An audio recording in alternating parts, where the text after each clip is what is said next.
দের কিছু হলে তারা এসে চিকেন, আমাদের চিকেন নেকে যে ফেরির ওখানে কাট অফ করে দিই, ইটস নট দ্যাট ইজি। তো আমি বলবো যে যে জিনিসটা আহ, ইয়া করতেছে, যেটা ইন্ডিয়া করতেছে, সেটা হচ্ছে প্রোপাগান্ডা কন্টিনিউ। র এর একটা ফেইলিউর কি জন্য? তাদের কাছে ইনফরমেশন ছিল যে পাকিস্তান আর্মি ল কি হাই অল্টিটিউডের কিছু ইকুইপমেন্ট কিনতেছে, আরো ছোটখাটো ইনফরমেশন যেগুলো মিলাইলে বোঝা যায় there is something cooking up in Kargil area. But তারা এটা কিন্তু মিস করে গেছে কি জন্য? ইন্টেলিজেন্স ফেলিউর, তারা অ্যাসেসমেন্ট করতে পারেনি।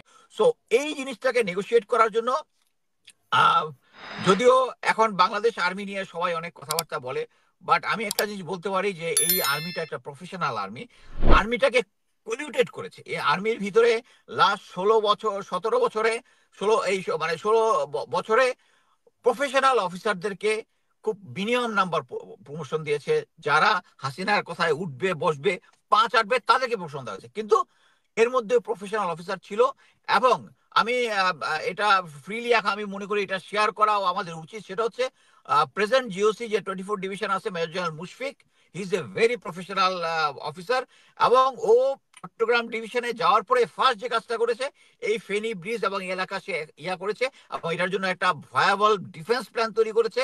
এবং ওই এলাকার আশেপাশে একটা ব্রিগেড ফোর্স পার্মানেন্টলি ক্যান্টনমেন্ট করার জন্য সাজেস্ট করেছে। সো ভারত যত যাই বলুক চুপ করে টুপ করে ঢুকে পড়বে, ইটস নট দ্যাট ইজি। এবং বাংলাদেশ আর্মি এটা বলতে পারি যে আমাদের তারা যেটা পারবে এখানে যদি কোনো অপারেশন করে, তারা এয়ার সুপিরিয়রিটি পাবে। এয়ার সুপিরিয়রিটি পাবে, মানে আমাদের অ্যাসেসমেন্ট যেটা হয় যে আমরা হয়তো বা এয়ার সুবিটা ধরে রাখতে পারবো না, আমাদের এয়ারফোর্সকে তারা দুর্বল করতে পারবে, কিন্তু গ্রাউন্ড ফোর্সে পারবে না।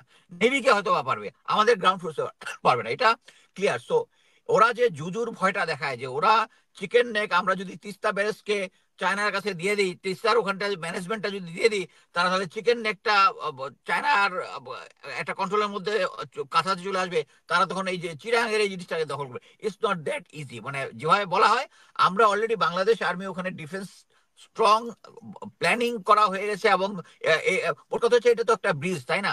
এই ব্রিজটা হুম। তাদের একটা স্ট্র্যাটেজিক অ্যাডভান্টেজ, এই অ্যাডভান্টেজটাকে জাস্ট 30 সেকেন্ডের মধ্যে এটা উড়ায় দেওয়া যাবে, এটা কোনো সমস্যা না। এটা তো একটা স্পেসিফিক টার্গেট, এমন তো না যে এটা ফ্লাইং টার্গেট দেখা যাবে না কোথায়, আমরা সবাই জানি এখানে টার্গেটটা কোথায় আছে। সো একটা যুদ্ধ শুরু বা কোনো কিছু হলে ওটা উড়ায় দেওয়া কোনো ব্যাপার না। সো চিকেন নেক দের কিছু হলে তারা এসে চিকেন, আমাদের চিকেন নেক এই যে ফেরির ওখানে কাট অফ করে দিই, ইটস নট দ্যাট ইজি। তো আমি বলবো যে যে জিনিসটা আহ, ইয়া করতেছে, যেটা ইন্ডিয়া করতেছে, সেটা হচ্ছে প্রোপাগান্ডা কন্টিনিউস। প্রোপাগান্ডা কন্টিনিউস, আমরা একটা জিনিস জানি যে গত 26 এবং 27 তারিখে তারা দিল্লিতে একটা হুম। বড় একটা কনফারেন্স করেছে, তাদের যত থিঙ্ক ট্যাঙ্ক আছে সবাই ওখানে গিয়েছে। আমি এত কিছুর পরে আমি আশা করি যেটা হচ্ছে 1965-এ যখন তারা 65-এ যখন তারা যুদ্ধ, পাক ভারত যুদ্ধতে যখন তারা অলমোস্ট, এটা তো জয়পরাজয় নির্ধারণ হয়নি, কিন্তু ইন্ডিয়া তাদের যে গোল যেটা ছিল এটা অ্যাচিভ করতে পারে নাই, বিকজ তারা পরে অ্যাসেস করে দেখেছে যে তাদের ইন্টেলিজেন্স যেটা ছিল, তারা ইন্টেলিজেন্সটাকে তথ্যটাকে ইন্টেলিজেন্সে রূপান্তরিত করতে পারে। তারপর তারা এই রটাকে ক্রিয়েট করেছে। রটা ক্রিয়েট করার পরে তার যে প্রধান ছিল R N Kao, he was a very diplomatic, এবং হুম। সে একটা দুর্দান্ত মানে গোয়েন্দা অফিসার বলবো। তার আমলে অনেক সাফল্য এসেছে। তাদের আমলে এই যে লেন্দুদ্দুর্জির কথা আমরা জানি, তারপরে বাংলাদেশের যে ইস্ট পাকিস্তানকে ভাগ করা, এটা দেয়ার সাকসেস, গ্র্যান্ড সাকসেস আমি বলবো। বাট এই যে সাকসেস গুলা তারা কিন্তু ধরে রাখতে পারে নাই। এবং এই বর্তমানে এটার প্রধান, বা আমি ইয়ার প্রধান না, ওদের যে ইন্টেলিজেন্সের যে ইয়া যে মেইন অজিত দোভাল, যে এটাকে ইন্টেলিজেন্সটা কন্ট্রোল করে, হি ইজ, তাকে তারা একটা এমন একটা জায়গায় নিয়ে গেছিল যে সে 5 বছরের মতো পাকিস্তানে আন্ডার কভার ছিল। He is a hero, James Bond type, তার everything is a success, but his everything is failure. কি জন্য? এখন আপনি যে চতুর্দিকে দেখেন ইন্ডিয়ার আশেপাশে যতগুলো দেশ আছে সবগুলোর সাথে সম্পর্ক খারাপ হয়েছে অজিত দোভাল এবং এই বিজেপি গভর্নমেন্টের অ্যাগ্রেসিভ ইন্টেলিজেন্স জন্য। এবং তারা স্টিল এই যখন এই যে 26-27 তারিখে যে কনফারেন্সটা করেছে, এরপরে আবার ইন্ডিয়ান সেনাপ্রধানের সাথে আমাদের যে এখানে ইয়ে আছে, অ্যাম্বাসেডার আছে, সে গিয়ে দেখা করেছে।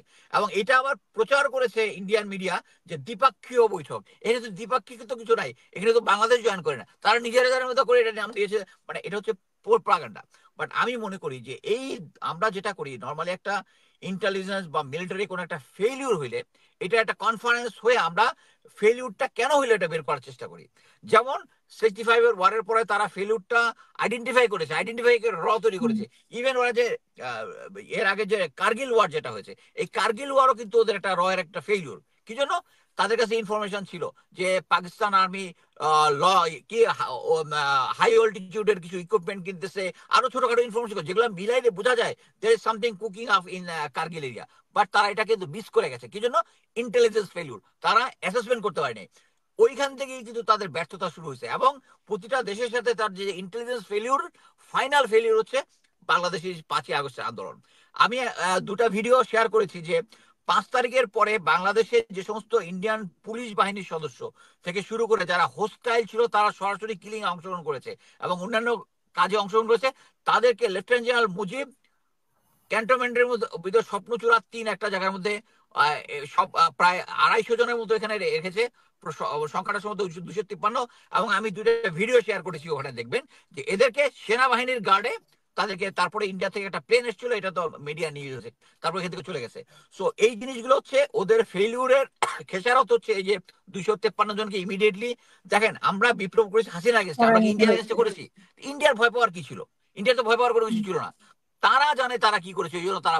সো এখন বর্তমানে যেটা হচ্ছে, আমি মনে করি যে তারা যদি সিনসিয়ারলি ওই 25 এবং 26 এবং 27 তারিখের যে কনফারেন্সটা হয়েছে, ওরা যদি তাদের নিজেদের ফেলিউরটা বের করতে পারে, তারা জানবে যে তাদের এখন একটা এখানে কি আসতে হবে। 25 এবং 26 তারিখে যে মিটিং হয়েছে সেটা কি ইন্ডিয়ান মানে তাদের তাদের হয়েছে নাকি সেখানে কোনো বাংলাদেশিরাও ছিল? না না না, এটা এটা শুধু তাদের, তাদের যত থিঙ্ক তাদের। ট্যাঙ্ক আছে, মিলিটারি আছে, যত হুম। যে সমস্ত যারা জিও পলিটিক্স নিয়ে কাজ করে, আমাদের যেরকম বীজ আছে, ওদের যে ওই রকম কয়েকটা সংস্থা আছে, আমার নামগুলো গিয়া নেই, আমার ফেসবুক ওয়ালে যে যেগুলো আচ্ছা, আছে ওদের তারা ওইরকম। করেছে।